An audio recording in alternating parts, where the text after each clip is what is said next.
avec beaucoup de plaisir que j'ai accueilli mon collègue ici à Bruxelles. Après la visite que nous venons d'effectuer, Alexander Lecroix et moi-même, au Burundi et au Rwanda, non seulement sur la situation dans les deux pays, telle qu'on l'a expliqué à la fin de cette mission, mais aussi sur la situation plus spécifiquement dans l'Est du Congo et la nécessité de convaincre l'ensemble des acteurs qu'après une période où l'on a offert toutes les possibilités volontaires de désarmement aux membres du FDLR, il faut passer à une démarche militaire et une démarche forcée.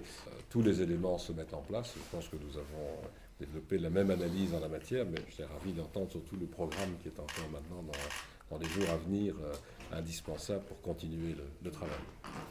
Merci, Monsieur le Ministre.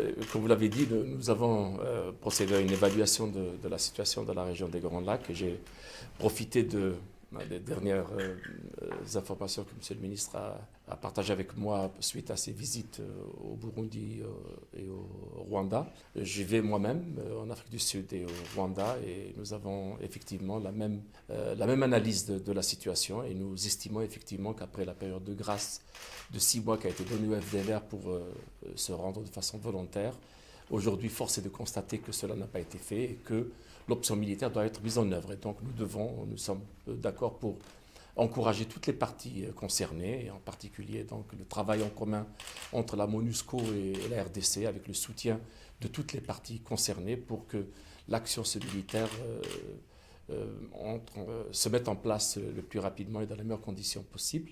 Nous avons également profité pour également échanger sur la situation politique dans la région et les échéances et comment nous pouvons ensemble soutenir les pays de la région à traverser des étapes qui s'annoncent dans les meilleures conditions possibles, en particulier les élections, et aussi les perspectives de développement économique et des investissements privés.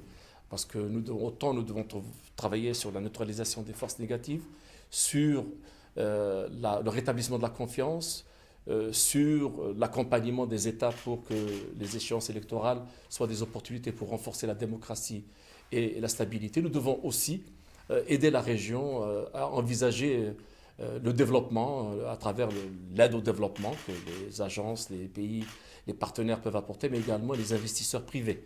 Et nous avons d'ailleurs on prépare une grande conférence des investisseurs privés en 2015 pour la région des Grands Lacs. Et je souhaite que la Belgique et le secteur privé belge participent fortement à cette conférence. Une première question qui est, ressentez-vous auprès des acteurs concernés, et particulièrement les 3 pays qui forment la brigade d'intervention, est-ce que vous ressentez la même volonté de s'en prendre définitivement au FDLR ou bien c'est à géométrie variable? Écoutez, ces pays-là, en tout cas ceux qu'on a engagés, en particulier l'Afrique du Sud et la Tanzanie, ont toujours affirmé leur volonté claire d'en finir avec les forces négatives dans la région. C'est vrai que la façon de faire pour aboutir à la neutralisation des forces négatives a fait l'objet d'un certain nombre de différences dans les approches. Mais quant à l'objectif, je crois qu'il n'y a aucun doute. Toute la région est unanime sur la neutralisation des forces négatives. Nous assistons à une convergence. Je crois qu'il y a les points de vue ont tendance à se rapprocher.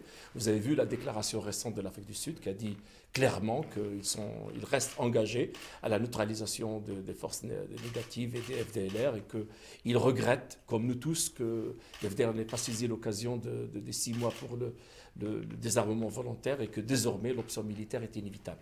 Et une deuxième question sur la situation, vous avez parlé des échéances électorales, notamment en RDC.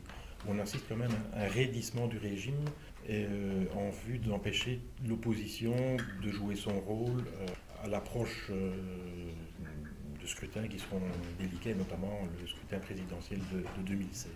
Écoutez, en RDC comme ailleurs, nous engageons les acteurs à promouvoir des approches inclusives. Donc je ne veux pas aller plus dans les détails à ce stade, mais nous essayons d'être aussi utiles que possible à tous ces pays-là. Merci.